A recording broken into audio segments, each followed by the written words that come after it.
નમસ્કાર નમસ્કાર નમસ્કાર વિદ્યાર્થી મિત્રો. તો આપણે મળી ગયા છીએ ધોરણ 10 ગદ્ય વિભાગ અને પદ્ય વિભાગ અનુક્રમણિકા અનુસાર જોડકા, જે તમને 8 માર્ક આપશે. 8 માર્ક એટલે કયા ગદ્યનું શું શું આવી શકે, સંદર્ભ પુસ્તક સાથે કયા પાત્ર આવે છે એ સાથેના આપણે અહીંયા જોડકા જોવાના છીએ. તો શરૂઆત કરી દઈએ. સૌથી પહેલા ગદ્ય વિભાગની અંદર, ગદ્ય વિભાગ એટલે એક નહીં ને એક સંખ્યા મૂકેલો પાઠ, 2, 4, 6, 8, 10, 12, 14 એમ છેલ્લે 25, 26 પણ ગદ્ય વિભાગની અંદર નવા પાઠ એડ થયા છે. તો એ પ્રમાણે કેવું ભાઈ જોડકો આવશે? તો આવી રીતના એક વખત યાદ કરી લો ભાઈ. ભૂલી ગયા પછી લેખક કોણ છે? રઘુવીર ચૌધરી. સાહિત્ય પ્રકાર કયો છે? એકાંકી. પાત્ર ક્યાં ક્યાં આવે છે? તો કે સલોની, વિરાટ, ફોરમ અને કનોજ. આ 4 પાત્ર એની અંતર્ગત આવે છે. અને કેમાંથી લેવામાં આવેલો છે ભાઈ આ? તો કે ત્રીજો પુરુષ જે સાહિત્ય પ્રકાર છે એમાંથી આ લેવામાં આવેલો છે. કેમાંથી? ત્રીજો પુરુષ. એટલે અહીંયા લખી નાખું છું, ત્રીજો પુરુષ. પછી બીજું છત્રી, રતિલાલ બોરીસાગરની રચના છે. હાસ્ય નિબંધ છે. શું છે? હાસ્ય નિબંધ. શેમાંથી લેવામાં આવેલો છે? તો કે ઓમ હાસ્યમમાંથી. આ યાદ ખાસ કરી લેવું. પછી આવ્યું છે ચોપડાની ઇન્દ્રજાળ. ચોપડાની ઇન્દ્રજાળના રચયિતા ભાઈ કોણ છે? ચંદ્રકાંતભાઈ પંડ્યા. આ શું છે? તો કે આત્મકથા ખંડ. પાત્ર કયો આવે છે? તો કે જીવલો પાત્ર આવે છે. અને કેમાંથી લેવામાં આવેલું છે? તો કે બાનો ભીખુ એમાંથી લેવામાં આવેલો છે. એમાંથી બાનો ભીખુ, આમાંથી આ લેવામાં આવેલું છે. પછી આવ્યું ભૂખથી ભૂંડી ભીખ. પન્નાલાલ પટેલની રચના છે. નવલકથા ખંડ છે. કઈ છે? નવલકથા ખંડ. કાળુ, શંકરદાસ, સુંદરજી શેઠ, મહાજન, રાજુ, આ બધા પાત્ર એની અંદર આવે છે. ને કેમાંથી લેવામાં આવેલી રચના છે? તો કે આ માનવીની ભવાઈમાંથી લેવામાંથી આવેલી રચના છે. કે ભાઈ માનવીની ભવાઈ એની આ રચના છે. તો ખાસ આવી રીતના જો તમે ગદ્ય વિભાગના જોડકાઓને ક્રમથી યાદ કરી લીધા હોય તો બસ એ જ તમને 8 માર્ક અપાવશે. કેમ કે વિભાગ એ, વિભાગ બી બંને વિભાગની અંદર 4-4 માર્કમાં આવે છે. પછી એનાથી આવ્યું ડાંગવો અને 10મો પાઠ મહેન્દ્રસિંહ પરમાર. કયો સાહિત્ય પ્રકાર છે? લલિત નિબંધ. કેમાંથી લેવામાં આવેલું છે? તો કે રખડુનો કાગળ.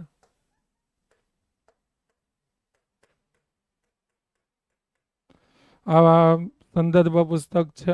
ગતિભંગ મોહનલાલ પટેલ. લઘુકથા છે. બબલી એક પાત્ર આવે છે. બીજું પાત્ર આવે છે ડુંગર અને ડુંગરની પત્ની. આ 3 પાત્ર આવે છે. કેમાંથી ભાઈ આ ગતિભંગ કેમાંથી લેવામાં આવેલો છે? તો ડુંગર લઘુકથા છે. મોહનલાલ પટેલ છે ને આ લેવામાં આવેલી રચના છે અંતરિક્ષની કદાચ. પછી આવ્યું રેસનો ઘોડો. વલસા અડાલજા. નવલિકા છે. ક્યાં ક્યાં પાત્ર આવે છે? વિનુ કાકા, રામદીન, રવિન્દ્રનાથ ટાગોર, સંજય, અંકિત, સૌરવ. આમાં રામદીન ને રવિન્દ્રનાથ આવતા નથી. સૌરભ, નીનાબહેન, મંજુબહેન.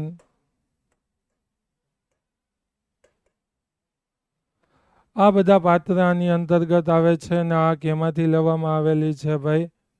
કોઈ વાર થાય કે.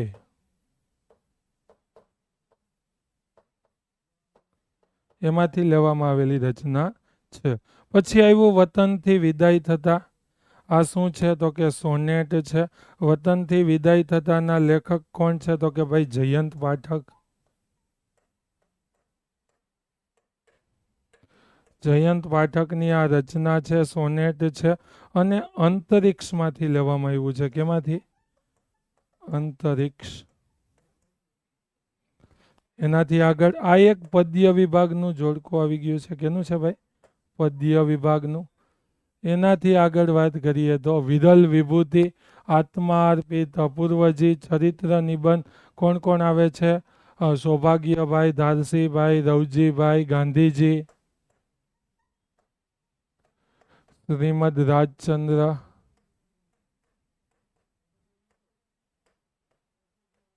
અને આ પુસ્તક કેમાંથી લેવામાં આવેલું છે ભાઈ? તો એને પણ જોઈ લઈએ આપણે કે આત્મપીર ચરિત્ર નિબંધ છે. પુસ્તકનું નામ તો કોઈ આપેલું નથી. વાયરલ ઇન્ફેક્શન, ગુણવંત શાહ, નિબંધ કેમાંથી લેવામાં આવ્યું? તો કે મરો ત્યાં સુધી જીવો, એમાંથી લેવામાં આવેલી આ રચના છે. હિમાલયમાં એક સાહસ, જવાહરલાલ નહેરુ, પ્રવાસ નિબંધ છે. આ શું છે? પ્રવાસ નિબંધ છે. પાત્ર આમાંથી કોઈ ડાયલોગ્સ તો એવો ખાસ કંઈ પૂછાતો નથી, પણ આ જોડકા માટે ખાસ IMP.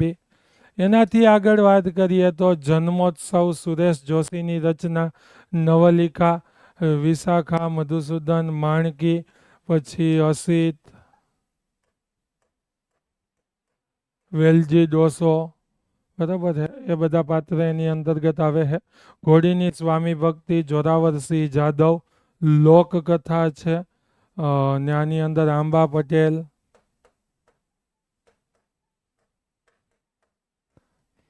ખાસ આવે છે. મારી બા વરેસી, આ ભાઈ જે પાછળ અનુસંધાન લેખન વિભાગ માટે થઈ તૈયારી માટે આપ્યા હોય એમાંથી લેવામાં આવેલી આ વાત છે. તો આ જોડકા થઈ ગયા ગદ્ય વિભાગના ખાસ. પછી છે પદ્ય વિભાગના જોડકા. ઓમાં પાત્રના નામ એટલે લખેલા હતા કેમ કે ગદ્ય વિભાગની અંદર પાત્ર અને ઉક્તિ પણ પૂછાય છે એના માટે થઈને. પણ પદ્ય વિભાગની અંદર જોઈએ તો પદ્ય વિભાગના જોડકા કઈ રીતે? તો કે વૈષ્ણવ જનતો, નરસિંહ મહેતા, પદ સાહિત્ય પ્રકાર કયો છે? પદ છે. દીકરી, અશોક ચાવડા, ઉપનામ બેદિલ છે. ગઝલમાંથી ગઝલ સાહિત્ય પ્રકાર છે. વતનથી વિદાય થતા, જયંત પાઠક, એક સોનેટ છે. બોલીએ ના કાંઈ, રાજેન્દ્ર શાહ, ગીત છે. શીલવંત સાધુને ગંગા સતીની રચના, ભજન છે.